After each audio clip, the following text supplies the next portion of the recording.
नमस्कार, good morning. आजच्या दिवसाची सुरुवात माझी खूपच छान झालेली आहे. कारण आज रथसप्तमी आहे आणि मी मकर संक्रांतीची पूजा आज करत आहे. कधी कधी काय होतं, म्हणजे काही अडचणी वगैरे आल्या आणि संक्रांतीला जर आपण पूजा नाही करू शकलो तर आजच्या दिवशी करू शकतो.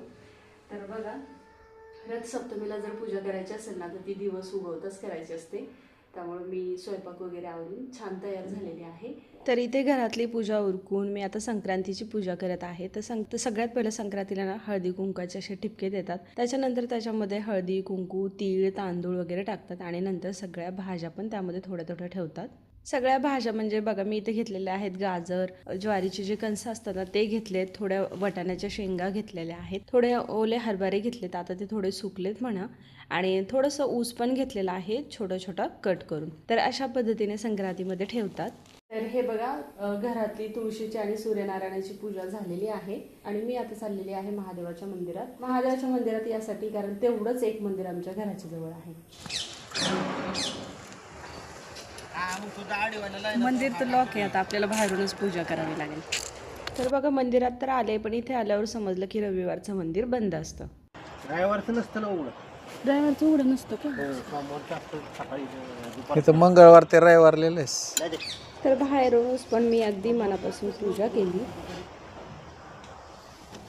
चला, आता हे मंदिर ना एकदम नदीच्या जवळच आहे, त्यामुळे मंदिराच्या आजूबाजूचा परिसर बघा किती छान आहे आणि नदीच्या जवळच होतं. पण म्हटलं चला एकदा नदी पण पाहून घ्यावी. तर ही पवना नदी आहे रावेतमधली आणि खूप छान वाटलं बरं का इथे येऊन. तर इथे आम्ही थोडेफार फोटो वगैरे क्लिक केले आणि चला आता घरी जाऊयात.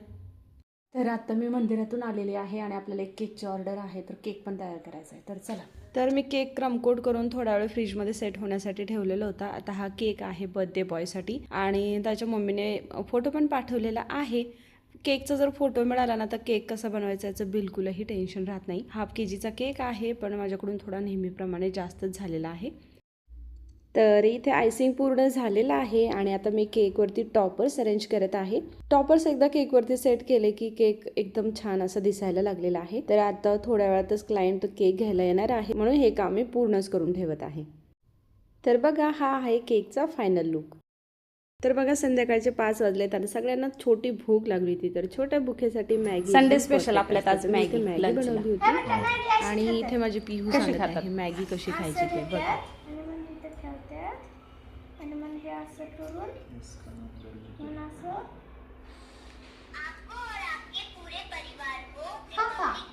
अच्छा, असे खातात का? तर आता संध्याकाळ झालेली आहे. घर सगळं छान मी डेकोरेट केलंय आणि आमच्यात असे विडे घेतात, तर ते विडे पण काढलेले आहेत. विडे म्हणजे विड्याची पाने घ्यायची आणि त्याच्यावर खारी खोबरं विलायची लवंग हळकुंड वगैरे जे काय असेल ना ते सगळं 5-5 घ्यायचं असतं. तर अशी मी विडे घेण्याची तयारी पण करून ठेवलेली आहे आणि इथे वाणसाठी म्हणून मी काचेच्या छोट्या छोट्या बरणी पण अशा काढून ठेवलेल्या आहेत. संध्याकाळ झालेली आहे, 7 वाजत आलेत आणि सगळ्यांचा हळदी कुंकवाला यायचा टायमिंग पण झालेला आहे. टायमिंग झालाय, पण माझं पण सगळी तयारी झालेली आहे. म्हणजे जे काही मला घर डेकोरेशन करायचं होतं ते पण झालंय. तर हे व्हिडिओ शूट माझ्या पिहूने केलंय बरं का. तर मी असं थोडंफारच डेकोरेशन केलंय, पण छान झालं होतं. कामं इतकी होती की मला जास्त डेकोरेशन करण्यासाठी वेळच देता नाही आला. आणि हे आहे बाहेर केलेलं डेकोरेशन. तर हळदी कुंकासाठी ना भरपूर बायका आल्या होत्या, म्हणजे मी जेवढ्या बोलवलं होत्या त्या सगळ्या आल्या होत्या. त्यावेळेस तर मी व्हिडिओ शूट करू शकले नाही, पण काही जणांच्या बरोबर मी फोटोज काढले होते, ते फोटो इथे टाकलेले आहेत. तर असा होता आजचा दिवस, खूप छान गेला.